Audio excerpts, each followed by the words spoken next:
ರಾಯರಿದ್ದಾರೆ. ಇವತ್ತು ನಾನು ಹೇಳುವಂಥ ಸ್ಟೋರಿ ರಿಯಲ್ ಆಗಿ ನಡೆದಿರುವಂಥದ್ದು. ಇಬ್ಬರು ಫ್ರೆಂಡ್ಸ್ ಇರ್ತಾರೆ.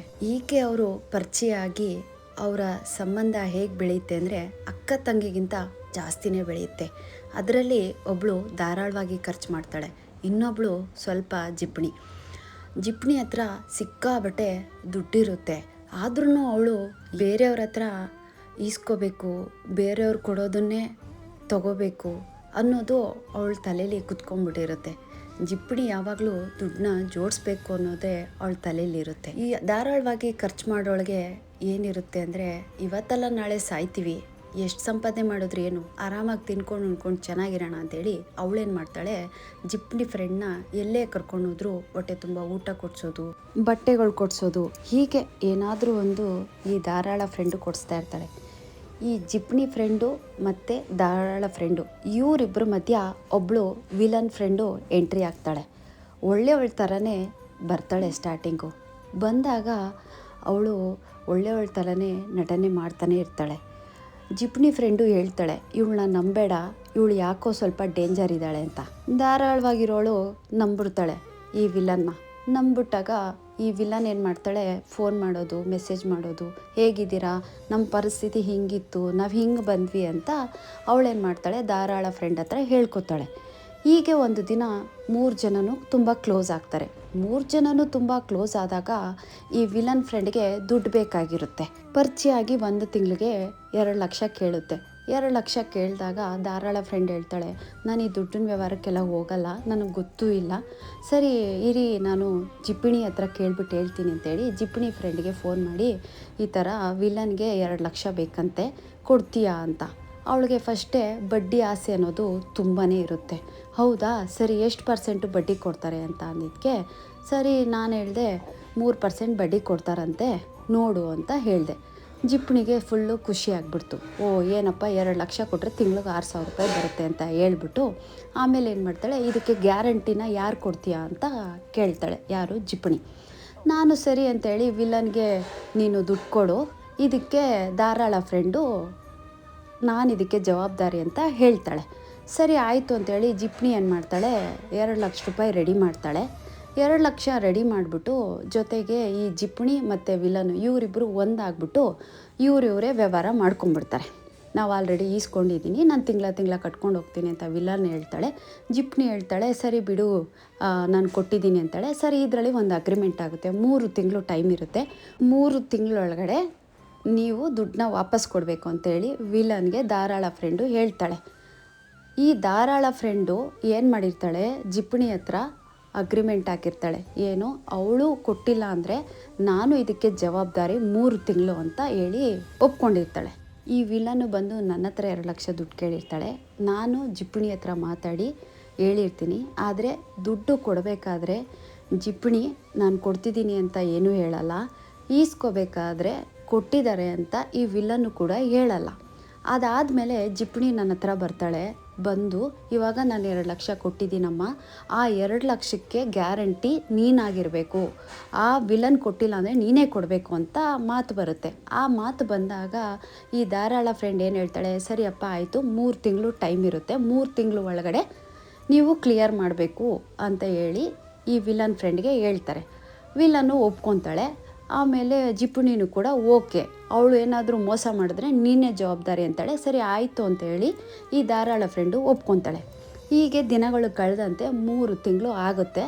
ಈ ದುಡ್ಡು ಕೊಟ್ಟಾದಮೇಲೆ ಅವರಿಬ್ಬರು ಫ್ರೆಂಡ್ಶಿಪ್ ಹೆಂಗಿರುತ್ತೆ ಅಂದರೆ ಸಿಕ್ಕಾಬಿಟ್ಟೆ ಕ್ಲೋಸ್ ಇರುತ್ತೆ. ಇದರಲ್ಲಿ ಏನಾಗ್ಬಿಡುತ್ತೆ ಅಂದರೆ, ಈ ಜಿಪ್ಪಣಿ ಫ್ರೆಂಡ್ಗೆ ಫಸ್ಟೇ ಆಸೆ ಜಾಸ್ತಿ.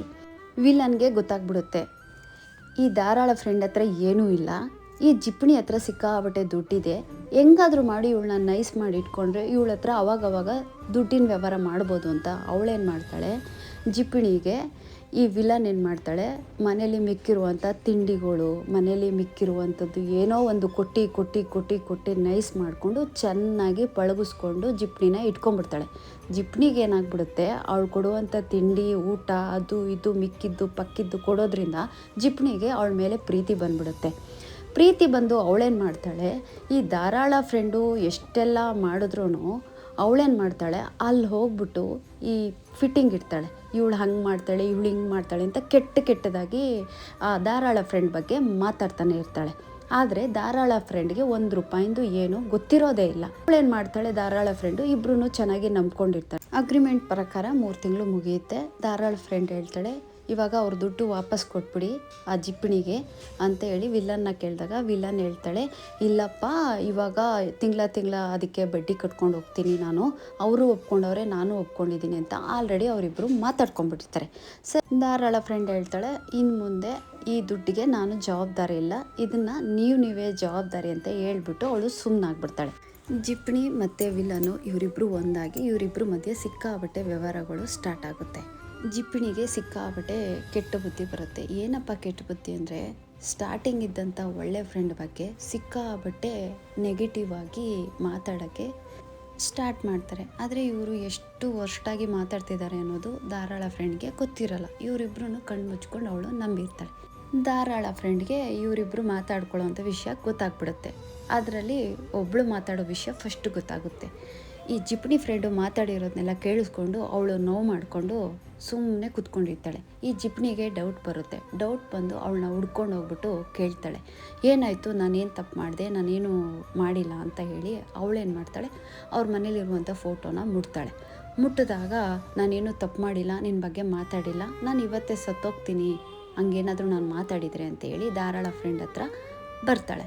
ಬಂದಾಗ ಧಾರಾಳ ಫ್ರೆಂಡು ಒಪ್ಪಲ್ಲ. ಸರಿ ಆಯಿತು ಅಂತೇಳಿ ಅವಳೇನು ಮಾತಾಡಲ್ಲ. ಧಾರಾಳ ಫ್ರೆಂಡು ನನ್ನ ಮನೆಗೆ ಬರಬೇಡ ಅಂತೇಳಿ ಮನೆಯಿಂದ ಆಚೆ ಕಳಿಸ್ತಾಳೆ. ಕಳಿಸಿ ಆದಮೇಲೆ ಈ ವಿಲನ್ಗೆ ಏನಾಗುತ್ತೆ, ಖುಷಿ ಆಗ್ಬಿಡುತ್ತೆ, ಇವರಿಬ್ಬರು ಕಿತ್ತಾಡ್ಕೊಂಡ್ಬಿಟ್ರು ಅಂತೇಳಿ ಅವಳೇನು ಮಾಡ್ತಾಳೆ, ಖುಷಿ ಪಟ್ಕೊಂಡು ಇವರಿಬ್ಬರು ಫ್ರೆಂಡ್ಶಿಪ್ ಕಿತ್ತಾಕ್ಬಿಟ್ಟೆ ಅಂತೇಳಿ ವಿಲನ್ಗೆ ಸಿಕ್ಕಾಬಿಟ್ಟೆ ಖುಷಿ ಆಗುತ್ತೆ. ಅವಳೇನು ಮಾಡ್ತಾಳೆ, ವಿಲನು ಸುಮ್ಮನೆ ಇರಲ್ಲ, ಇನ್ನೂ ಉರಿಯೋ ಬೆಂಕಿಗೆ ತುಪ್ಪ ಹಾಕೋಕ್ಕೆ ಸ್ಟಾರ್ಟ್ ಮಾಡ್ತಾಳೆ. 2 ಕಡೆನೂ ತುಪ್ಪ ಹಾಕ್ತಾ ಇರ್ತಾಳೆ, ಇಲ್ಲೂ ಹಾಕ್ತಾಳೆ ಅಲ್ಲೂ ಹಾಕ್ತಾಳೆ, 2 ಕಡೆನೂ ಡ್ರಾಮಾ ಮಾಡಿಕೊಂಡು ನಿಂತ್ಕೊಂಡ್ಬಿಡ್ತಾಳೆ.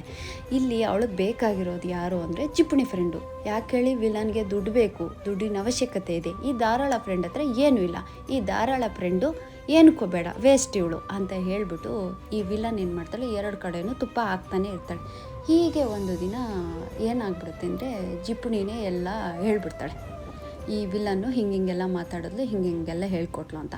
ಆವಾಗ ಏನಾಗ್ಬಿಡುತ್ತೆ, ಈ ಜಿಪ್ಪಣಿ ಮತ್ತು ಈ ಧಾರಾಳ ಫ್ರೆಂಡು ಒಂದಾಗ್ತಾರೆ. ಅವಳನ್ನ ದೂರ ಇಡ್ತಾರೆ. ದೂರ ಇಟ್ಟಾಗ ಅವಳಿಗೆ ಏನೋ ಒಂಥರ ಕೋಪ ಬಂದು ಅವಳೇನು ಮಾಡ್ತಾಳೆ, ಸಡನ್ನಾಗಿ ಸಿಕ್ಕಾಬಟ್ಟೆ ನೆಗೆಟಿವ್ ಆಗಿ ಮಾತಾಡೋಕ್ಕೆ ಬೇರೆಯವ್ರ ಹತ್ರ ಎಲ್ಲ ಸ್ಟಾರ್ಟ್ ಮಾಡ್ತಾಳೆ. ಯಾರು, ಈ ವಿಲನ್ನು. ಹಾಗೆ ಏನಾಗ್ಬಿಡುತ್ತೆ, ಈ ಜಿಪ್ಪಣಿ ಫ್ರೆಂಡು ಒಳ್ಳೆ ಬುದ್ಧಿ ಕಲ್ತಿದ್ದಾಳೆ ಅಂಥೇಳಿ ಧಾರಾಳದವಳು ಸಿಕ್ಕಾಬಟ್ಟೆ ಮತ್ತೆ ನಂಬಿಡ್ತಾಳೆ. ನಂಬಿಕೆ ಇಟ್ಟು ಅವಳ ಜೊತೆ ತುಂಬ ಚೆನ್ನಾಗಾಗ್ತಾಳೆ. ಚೆನ್ನಾಗಾದಾಗ ಅವಳಿಗೆ ಏನೋ ಒಂದು ವಿಷಯನೂ ಕೂಡ ಗೊತ್ತಿರಲ್ಲ. ಇವಳೇನು ಮಾಡ್ತಾಳೆ, ನಾನು ವಿಲನ್ ಹತ್ರ ಮಾತಾಡ್ತಾ ಇಲ್ಲ ಅಂಥೇಳಿ ಜಿಪ್ಪಣಿ ನಂಬಿಸ್ತಾಳೆ. ಆದರೆ ಜಿಪ್ಪಣಿ ಏನು ಮಾಡ್ತಾಳೆ, ಬಡ್ಡಿ ವ್ಯವಹಾರ ಎಂದಿನಂತೆ ಮಾಡಿಕೊಂಡು ವಿಲನ್ ಹತ್ರ ಚೆನ್ನಾಗೇ ಇರ್ತಾಳೆ. ಆದರೆ ಧಾರಾಳ ಫ್ರೆಂಡಿಗೆ ಏನೂ ಗೊತ್ತಿರಲ್ಲ. ಹೀಗೆ ಒಂದು ದಿನ ಏನಾಗ್ಬಿಡುತ್ತೆ ಅಂದರೆ, ಸಡನ್ನಾಗಿ ಈ ಜಿಪ್ಪಣಿ ಫ್ರೆಂಡು ತೀರೋಗ್ಬಿಡ್ತಾಳೆ. ತೀರೋದಾಗ ಸಿಕ್ಕಾಬಟ್ಟೆ ಈ ಧಾರಾಳ ಫ್ರೆಂಡು ದುಃಖ ಪಡ್ತಾ ಇರ್ತಾಳೆ. ದುಃಖ ಪಟ್ಟಾಗ ಒಂದು ಕಾಲ್ಸ್ ಬರುತ್ತೆ, ನೋಡು ಯಾಕೆ ಹಿಂಗೆ ಅಳ್ತೀಯ, ನಿನಗೇನು ಒಳ್ಳೇದು ಮಾಡಿದಾಳೆ ಅಂತ ನೀನು ಅಳ್ತೀಯ, ನೀನು ಅಳಕ್ಕೆ ಹೋಗ್ಬೇಡ, ನಿನ್ನ ಜಿಪ್ಪಣಿ ಫ್ರೆಂಡು ನಿಜವಾಗ್ಲೂ ನಿನ್ನನ್ನು ಹೆಸ್ರನ್ನ ಹಾಳು ಮಾಡಿದ್ದಾಳೆ, ನಿನಗೆ ಮರ್ಯಾದೆನ ತೆಗ್ದಿದ್ದಾಳೆ, ದಯವಿಟ್ಟು ಅಂಥವ್ರಿಗೆ ಕಣ್ಣೀರು ಹಾಕಬೇಡ ಅಂತ ಹೇಳಿ ಒಂದು ಕಾಲ್ಸ್ ಬರುತ್ತೆ.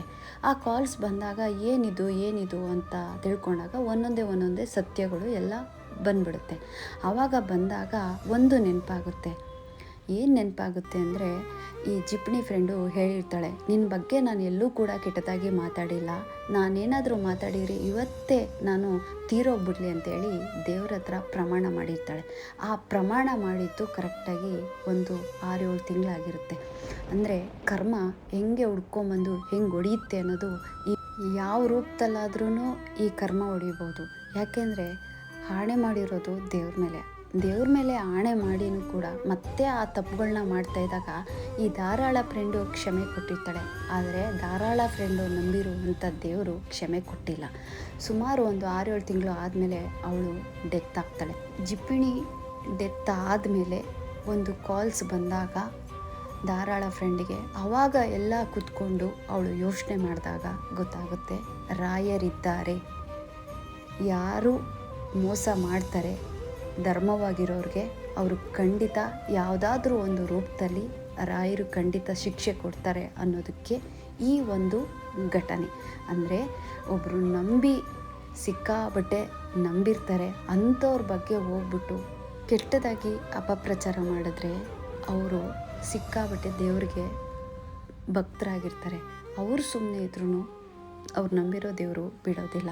ಮಾಡಿರೋ ಕರ್ಮಕ್ಕೆ ಅವರೇ ಅನುಭವಿಸ್ಬೇಕು. ಹಾಗೆ ಅವತ್ತು ಒಂದು ದಿನ ದೇವ್ರ ಮೇಲೆ ಇಟ್ಟಿದ್ದಂಥ ಪ್ರಮಾಣಕ್ಕೆ ಪ್ರಾಣನೇ ಹೋಯಿತು. ಈ ಧಾರಾಳ ಫ್ರೆಂಡು ಆವತ್ತೊಂದು ದಿನ, ನಾನು ನಂಬಿರೋ ಫ್ರೆಂಡು ನನಗೆ ಮೋಸ ಮಾಡಿಬಿಟ್ಲು, ನನ್ನ ಬಗ್ಗೆ ಎಲ್ಲ ಕೆಟ್ಟದಾಗಿ ಮಾತಾಡ್ಬಿಟ್ಲಲ್ಲ ಅಂತ ದುಃಖದಿಂದ ಅವಳು ನಂಬಿರೋ ದೇವ್ರ ಮುಂದೆ ಪ್ರಾರ್ಥನೆ ಮಾಡ್ತಾಳೆ. ಆ ಪ್ರಾರ್ಥನೆ ಮಾಡಿದಾಗ ಆ ಮನಸ್ಸಲ್ಲಿ ಆ ಒಂದು ನೋವಿನ ಪ್ರಾರ್ಥನೆ ಮಾಡ್ತಾಳೆ. ಆ ಪ್ರಾರ್ಥನೆ ಯಾವಾಗ ಯಾರ ಮುಖಾಂತರ ಹೆಂಗೆ ಹೊಡೆಯುತ್ತೆ ಅನ್ನೋದಕ್ಕೆ ಇದೊಂದೇ ಸಾಕ್ಷಿ. ಯಾರು ಸಿಕ್ಕಾಬಟ್ಟೆ ದೇವ್ರನ್ನ ನಂಬಿರ್ತಾರೋ, ದೇವ್ರನ್ನ ನಂಬಿ ಪೂಜೆ ಮಾಡ್ತಾರೋ ಅಂಥವ್ರ ಕಣ್ಣಲ್ಲಿ ನೀರು ಹಾಕ್ಸಿದ್ರೆ ಖಂಡಿತ ಅವರು ಸರ್ವ ನಾಶನೇ ಆಗ್ತಾರೆ.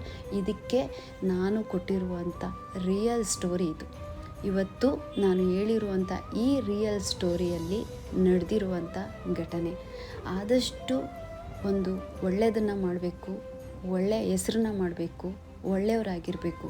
ಯಾರ ಮಧ್ಯನೂ ತಂದಿಕ್ಕೋದು, ತಮಾಷೆ ಮಾಡೋದು, ಒಬ್ಬರ ಬಗ್ಗೆ ಕೆಟ್ಟದಾಗಿ ಅಪಪ್ರಚಾರ ಮಾಡಿದ್ರೆ ಅದು ರಿಟರ್ನು ನಮಗೆ ಬಂದು ಹೊಡೆಯುತ್ತೆ ಅನ್ನೋದನ್ನು ತಿಳ್ಕೊಬೇಕು. ಈ ವಿಡಿಯೋದಲ್ಲಿ ಹೇಳಿರುವಂಥ ಒಂದೊಂದು ಮಾತು ಕೂಡ ಸತ್ಯವಾದದ್ದು, ನಿಜ ಜೀವನದಲ್ಲಿ ನಡೆದಿರುವಂಥ ಘಟನೆ. ರಾಯರಿದ್ದಾರೆ, ರಾಯರ ಮುಂದೆ ನೊಂದ್ಕೊಂಡು ಕಣ್ಣೀರಿಟ್ರೆ ಖಂಡಿತ ಆ ಮನುಷ್ಯ ಯಾರಿಗೆ ಮೋಸ ಮಾಡಿರ್ತಾನೆ, ಯಾರಿಗೆ ದ್ರೋಹ ಮಾಡಿರ್ತಾನೆ ಅವನು ಖಂಡಿತ ಚೆನ್ನಾಗಿರೋಕ್ಕೆ ಸಾಧ್ಯನೇ ಇಲ್ಲ. ಕರ್ಮ ಅನ್ನೋದು ಯಾರನ್ನು ಸುಮ್ಮನೆ ಬಿಡಲ್ಲ. ನೊಂದಿರೋ ವ್ಯಕ್ತಿ ಸೈಲೆಂಟ್ ಆದ್ರೂ ಅವಳು ನಂಬಿರೋ ದೇವ್ರು ಮಾತ್ರ ಸುಮ್ಮನೆ ಬಿಡಲ್ಲ ಅನ್ನೋದಕ್ಕೆ ಇದೊಂದು ವಿಡಿಯೋ ಉದಾಹರಣೆ. ಇನ್ನೂ ಇದೆ, ಇದಿಲ್ಲಿಗೆ ಸ್ಟಾಪ್ ಆಗಿಲ್ಲ. ಇನ್ನೂ ನಡೆದಂಥ ಕೆಲವು ಘಟನೆಗಳನ್ನು, ನಿಜಾಂಶವನ್ನು ನಾನು ಈ ವಿಡಿಯೋ ಮುಖಾಂತರ ತಿಳಿಸ್ಕೊಡ್ತೀನಿ. Thank you.